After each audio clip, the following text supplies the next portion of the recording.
working in my restaurant today, y'all. I'm showing y'all how to make whole fried okra. Okay, y'all, we're starting with about 1 cup of buttermilk for this recipe, y'all.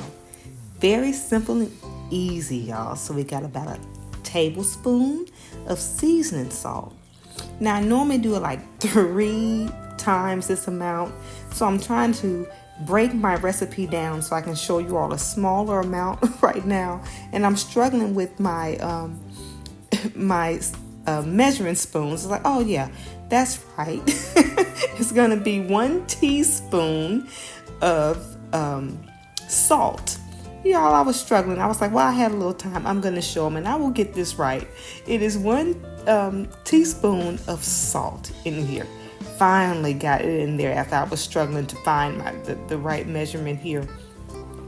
We're gonna go with, as you can see, we're gonna go with a teaspoon of pepper next. If I can find my teaspoon measurement.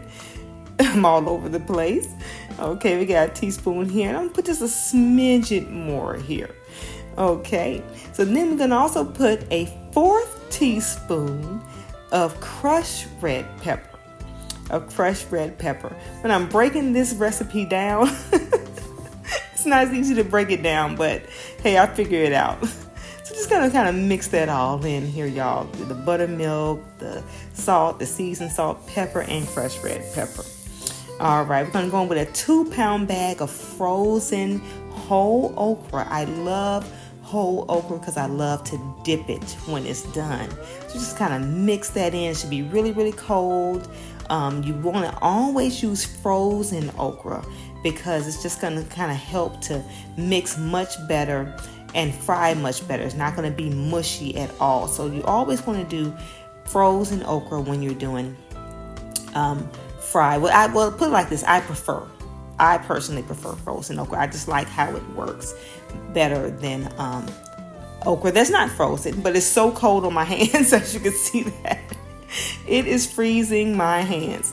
Okay, so you're going to put about a cup to about a cup and a half of cornmeal, about a 1/3 cup of flour. You're going to sprinkle just a little bit of garlic. It's no particular amount, just kind of seasoned to taste here. And you're just going to kind of mix that in and get it all blended. That's pretty much it. That's pretty much the coating that you're going to put on the okra. Not much at all. I'm putting a little bit more cornmeal on it, just because you want a higher ratio of cornmeal than flour. You don't want a gooey, wanting more of a cornmeal consistency with just a little bit of flour mixed in. Now I'm gonna put a little bit of the mixture in a little strainer bowl here.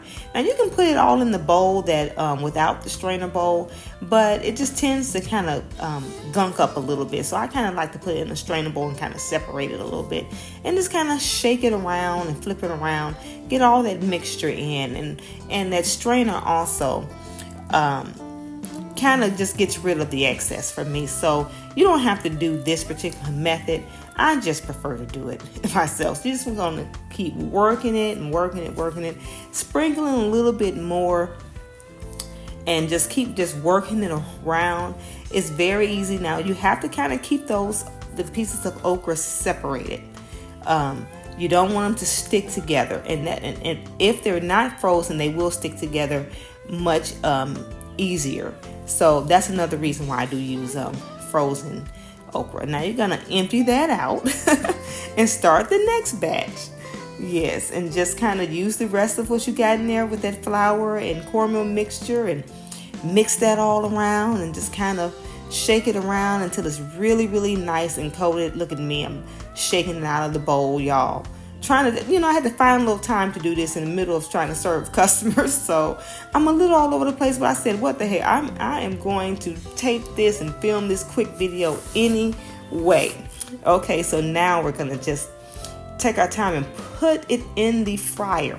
Y'all, about 350 degrees if you're frying on it just in a regular skillet, about 350 degrees, or until you just know the grease is nice and hot. You don't have to have a thermometer, y'all. All right, this is going to take about 3 minutes. It doesn't take long at all. long at all. They've been, look how golden brown they are, y'all. About 3 minutes, didn't take long. They turned out absolutely perfect, y'all. And there you have it, delicious whole fried okra. I got it sitting there with a little bit of ranch. Can't wait to bite into it. Oh, one of the easiest recipes you will ever try. So that's it, y'all. Fried okra, so good and crispy. Now, I gotta dip this in a little bit of this ranch.